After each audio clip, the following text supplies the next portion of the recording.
நண்பர்களை நீங்கள் பார்த்து கொண்டு இருப்பது உங்கள் கௌசிக் ரிவ்யூ. சரி வாங்க வீடியோக்குள்ள போய் என்ன நடக்க போகுது அப்படின்னு சொல்லிட்டு பாத்தீங்கன்னா, நம்ம தீபிகா இனிமே சும்மா இருக்க மாட்டாங்க. ஏன் எதனால அப்படின்னு சொல்லிட்டு பாத்தீங்கன்னா, போலீஸுக்கு ஒரு கோபம் இருக்கலாம், ஆனா கோபமே இவங்க வாழ்க்கைய வச்சுன்னு இருக்காங்க. இவங்களோட சரித்திரம் எல்லாமே ஒரு பக்கம் வரலாறு பேசும். அப்படி என்னடா பண்ணாங்க அப்படின்னு சொல்லிட்டு பாத்தீங்கன்னா, இவங்களோட முயற்சி எல்லாமே ஒரு பக்கம் நல்லவங்களை காப்பாற்றணும், கெட்டவங்களை அழிக்கணும், அவ்வளவுதான் இவங்களோட டார்கெட். அது மட்டும் இல்லாம இந்த போலீஸ் ஸ்டேஷன்ல இருக்காரு இவர் யாரு அப்படின்னு சொல்லிட்டு லாக்அப்ல இருக்கிற பாத்துக்கிறேன். இவன் ஒரு அக்யூஸ்ட் மேடம், இந்த மாதிரி கொலை பண்ணிட்டு ஜெயில இருக்காப்ல அப்படின்னு சொல்லிட்டு சொல்ல, சரி ஓகே அப்படின்னு சொல்லிட்டு அந்த கேஸை இப்பவே டேக் ஓவர் பண்ணலாம் அப்படின்னு சொல்லிட்டு அந்த லொகேஷனுக்கு போறாங்க. அந்த லொகேஷன்ல போயிட்டு ஒரு பக்கம் கேஸ் மர்டர் எப்ப நடந்துச்சு ஏது நடந்துச்சு அப்படின்னு சொல்லிட்டு எல்லாத்தையும் விசாரிச்சு தீர விசாரிச்சுன்னு இருக்காங்க. அந்த சமயத்துலதான் கரெக்டா தீபிகாவுக்கு ஒரு பிரெயின் லெஃப்டிங்னு ஒரு மணி அடிக்குது. அது என்னடா அப்படின்னு சொல்லிட்டு பாத்தீங்கன்னா, இந்த இடத்துக்கு யார் யார் வந்தாங்க யார் போனாங்க அப்படின்ற விஷயம் எனக்கு தகவல் இன்னும் அரை மணி நேரத்துல என் டேபிளுக்கு வரணும் அப்படின்னு சொல்லிட்டு சொல்றாங்க. சரி ஓகே அப்படின்னு சொல்லிட்டு இதுக்கு வீட்டுக்கு முன்னாடி இருக்கிற சிசிடிவி கேமரா மட்டும் செக் பண்றாங்க. ஆனா இந்த வீட்டை சுத்தி எங்கெங்க இருக்கா அப்படின்ற விஷயத்த யாருமே நோட் பண்ணல. இந்த இடத்துக்கு விஜய் வந்தாரா இல்லையா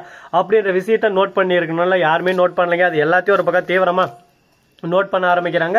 நம்ம மல்லியும் அந்த பக்கம் வரவேல, விஜயும் அந்த பக்கம் வரவேல.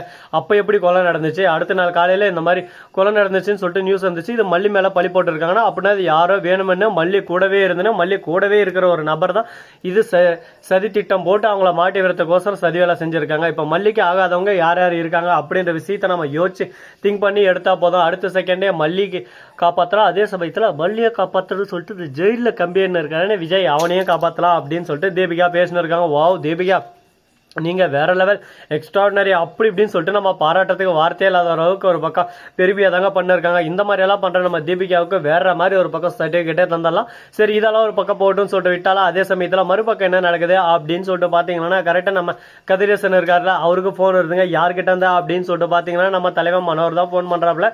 கதிரேசன் சார் உங்களை கொஞ்சம் மீட் பண்ண வரீங்களா அப்படின்னு சொல்லிட்டு கேட்கறேன். என்னாச்சு என்ன ப்ராப்ளம் அப்படின்னு சொல்லிட்டு கேட்க, அதெல்லாம் போன்ல பேச முடியாது சார், நேர்ல தான் பேசணும், கொஞ்சம் வரீங்களா அப்படின்னு சொல்லிட்டு சொல்றாங்க. சரி ஓகே எங்க வரணும் அப்படின்னு சொல்லிட்டு பாத்தீங்கன்னா, ஆவடி பக்கம் ஒரு வில்லேஜ் இருக்கு, அந்த வில்லேஜுக்கு பக்கம் ஒரு கோவில் இருக்கு, அந்த கோவிலுக்கு பக்கம் ஒரு ஹவுஸ் இருக்கு. அந்த ஹவுஸ் அன்னைக்கு வாங்க, டோர் நம்பர் முதல் கொண்டு எல்லாத்தையும் சொல்லிடுறாரு. உடனே அந்த இடத்துக்கு வராங்க. அந்த பக்கம் வந்த உடனே கரெக்டா நம்ம மனோகர் அந்த இடத்துக்கு வராரு. என்னப்பா மனோகர் வர சொன்னே என்னாச்சு அப்படின்னு சொல்லிட்டு கேட்க, உங்களுக்கு சுடர் எதனா ஃபோன் பண்ணாங்களா, உங்களுக்கு ஃபோன் பண்ணி எதனா கேட்டாங்களா அப்படின்னு சொல்லிட்டு ஒரு வார்த்தை கேட்கறாங்க. உடனே இல்லையப்பா நீ என்னப்பா திடீர்னு சம்மந்தமே இல்லாம சுடர கான்செப்டா இருக்கிற என்கிட்ட அப்படின்னு சொல்லிட்டு கேட்க, அது ஒன்றும் இல்லை உங்ககிட்ட எதனா ஃபோன் பண்ணியிருப்பாங்களோ அப்படின்னு சொல்லிட்டு ஒரு பக்கம் பேச்சு அடிபட்டுச்சு.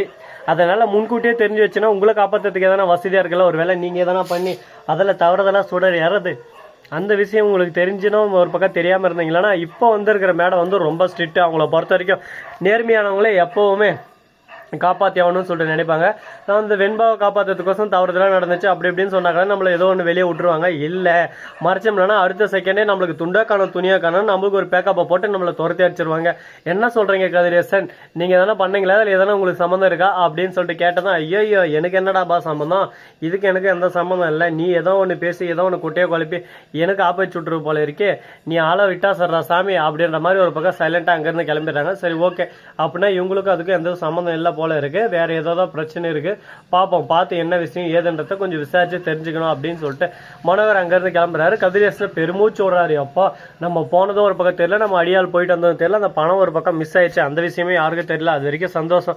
இது எல்லாம் மனோகருக்கு தெரிஞ்சுதான் மனோரே ஒரு பக்கம் ஜெயில போயிட்டு விஜயை காப்பாத்துற பேர்ல என்ன ஜெயில கோத்து விட்டுப்பானே அப்படின்ற மாதிரி பெருமூச்சு விட்டு ஒரு பக்கம் வேற நிஷாவுக்கு போன் பண்றாங்க. நிஷாமா குட்டியம்மா இப்படிதாம்மா நடந்துச்சு அப்படின்னு சொல்ல, அப்பா இனிமேதான் நீங்க உஷாரா இருக்கணும், ஒவ்வொரு விஷயத்திலயும் கேர்ஃபுல்லா இருக்கணும், நீங்க எப்படி பண்றது யாருக்குன்னா தெரிஞ்சுனா நீங்க மாட்டீங்க அப்படின்ற மாதிரி ஒரு பக்கம் ட்ரெண்டிங்ல போயிருக்க டைலாக் தான் இருக்கு. சரி இப்படியெல்லாம் ஒரு பக்கம் போயிருக்கா, மறுபக்கம் என்ன நடக்குது அப்படின்னு சொல்லிட்டு பாத்தீங்கன்னா, கரெக்டா நம்ம விஜய் இருக்காரு, அவரு இருந்து ஒரு பக்கம் ஜெயில சோகமா இருக்காரு. அந்த சமயத்துல நம்ம தீபிகா போறாங்க, விசாரணையா ஸ்டார்ட் பண்றாங்க. சொல்லுங்க விஜய் நீங்க எப்ப போனீங்க, எத்தனை மணிக்கு போனீங்க, எந்த நேரத்தில் கொலை பண்ணீங்க, என்ன காரணத்தினால கொலை பண்ணீங்க, என்ன உங்களோட நோக்கம் மோட்டிவேஷன், அது மட்டும் இல்லாம சுடர் உங்களுக்கு என்ன ஆச்சு அப்படின்னு சொல்லிட்டு எல்லாத்தையும் விசாரிக்க ஆரம்பிக்கலாம். ஃபர்ஸ்ட் இருந்து ஒரு பக்கம் கதையெல்லாம் எடுத்துட்டு இந்த மாதிரி என் குடும்பத்துக்குள்ள என் பொண்டாட்டி மாதிரி முகஜாடு இருக்கிறதுனால என் பொண்டாட்டி தான் அப்படின்னு சொல்லிட்டு நான் நம்பி அவளை ஒரு பக்கம் அழிச்சிட்டு வந்து அவன் பொண்டாட்டி மாதிரியே ஒரு பக்கம் நடிச்சு இந்த குடும்பத்தையே ஒரேடியா அபியூஸ் பண்ணிடலான்னு பார்த்தா அதான் உண்மையெல்லாம் நான் கண்டுபிடிச்சி அதுக்கப்புறம் பொண்டாட்டியும் அதாவது மல்லி நான் கல்யாணம் பண்ணிக்கினேன் அவளும் எல்லாம் சேர்ந்து நான் அவளை பிடிக்க போனாங்க. அந்த சமயத்தில் வெண்பாவை கடத்தின்னு போயிட்டா. வெண்பா எங்கே போனா என்னன்னு சொல்லிட்டு தெரியாம வெண்பாவை தேடி தேடி தேடி தேடி ஒரு பக்கம் தேடல் மட்டும்தான் அதிகமாச்சு. இந்த மாதிரி கேப் மாதிரி வேலை எல்லாருமே செஞ்சிருச்சா. இவ்வளோ ஒரு பக்கம் பிடிக்கணும்னு சொல்லிட்டு நாங்கள் ஒரு பக்கம் போயிட்டு அந்த இடத்துல வெண்பாவை கத்தியால குத்த வந்தா எங்க வெண்பா தப்பிச்சிடுறாளோன்னு சொல்லிட்டு அந்த சமயத்தில் நான் தடுத்து அந்த கத்தி எடுத்து அப்படியே சும்மா டருக் டிரிக் துருக் அப்படின்னு சொல்லிட்டு 2 போடு போட்டால் முடிஞ்சு, அவ்வளோதான், சொல்லி முடிஞ்சிச்சு. இதுக்கு எல்லாத்துக்கும் நான் தான் காரணம் அப்படின்னு சொல்லிட்டு சொல்கிறாங்க. ஐயோ விஜய், உங்களுக்கும் இதுக்கு எந்த சம்மந்தம் இல்லைன்னு இதுலேயே எனக்கு தெரிஞ்சிச்சு. அங்கே வந்து குத்துப்பட்டது ஒரே ஒரு குத்து தான், நீங்கள் அங்கங்கே குத்து பண்ணாங்கன்னு சொல்லிட்டு சொல்கிறீங்க. இது எதுவுமே அங்கே நடக்கலை. அது மட்டும் இல்லாமல் கத்தி குத்துப்பட்டு அவங்க இறக்கவே இல்லை, அவங்க மூச்சு அடிச்சு தான் இறந்துருக்காங்க. யாரும் அவங்க அதாவது தொண்டையில் காலை வச்சு நெருக்கியிருக்காங்க. இது எல்லாமே ரிப்போர்ட்டில் இருக்குது. நீங்கள் எதுவுமே இதெல்லாம் பார்க்காம நீங்கள் கத்தி குத்தல் தான் இறந்தாங்கன்றது ஒரு முட்டாள்தனமான ஆதாரமாக தான் இருக்குது. ஆனால் அது அட்டெம்ப்ட் மர்டர் அப்படின்ற இதில் என்ன செய்யணுமே தவிர உங்களுக்கும் இதுக்கும் எந்த ஒரு சம்மந்தமும் இல்லை. அது மட்டும் இல்லாமல் இதை யார் உண்மையாக பண்ணது அப்படின்னு சொல்லிட்டு கண்டுபிடிக்கிறாரு நீங்கள் ஜெயிலில் தான் இருந்தாகணும். ஏன்னா நீங்கள் ஜெயிலில் இருந்தால் மட்டும்தான் அவன் ஒரு பக்கம் ஐயோ நம்ம தப்பிச்சிட்டோம் அப்படின்னு சொல்லிட்டு ஃப்ரீடத்தோட ஃப்ரீயாக சுற்றின்னு இருப்பான். அந்த சமயத்தில் நான் போயிட்டு அப்படியே சும்மா புறாவை அமுக்கிற மாதிரி அப்படியே சும்மா டக்குன்னு ஒரு அமுக்கி அவன் வாழ்க்கையை ஒரு பக்கம் சிக்கலில் சின்ன மென்னமாக்கி விட்டுறலாம். ஏன்டா ஒரு நல்லவனை ஜெயிலுக்கு அனுப்பிச்சிட்டு கேடு கெட்ட தருதுல இந்த மாதிரி எல்லாம் கேப் மாதிரி வேலை முள்ள மாதிரி வேலை முடிச்சு வைக்கிறதால இதெல்லாம் செஞ்சுன்னு இருப்போம். உன்னை வெளியே விட்டு நாங்கள் வேடிக்கை பார்த்துன்னு இருக்குமா, அதெல்லாம் நடக்காது. யாராக இருந்தாலும் சரி தட்டி கேட்கும், தட்டி பேசினா தட்டி தூக்கும் அப்படின்ற மாதிரி டைலாக் விட்றாங்க. ஐயோ என்னம்மா இப்படியெல்லாம் ஒரு பக்கம் டைலாக் விட்டா நாங்கள் எப்படியுமா விளைக்கிறது அப்படின்ற மாதிரி தான் ஒரு பக்கம் பண்ணியிருக்கு. சரி, இதெல்லாம் ஒரு பக்கம் விடுங்க. இந்த வீடியோ உங்களுக்கு பிடிச்சதா லைக் பண்ணுங்க, கமெண்ட் பண்ணுங்க, ஷேர் பண்ணுங்க, டிண்டிங் பெல்ல தட்டி விட்டு போங்க. அப்போ தான் நான் போகிற அடுத்த வீடியோ உங்களுக்கு உடனுக்குடன் நோட்டிஃபிகேஷன் வந்து கொண்டே இருக்கும். மிக்க நன்றி, தேங்க்ஸ் ஃபார் வாட்சிங், டாடா, see you, நன்றி, வணக்கம், வந்தனம், வருக தருக.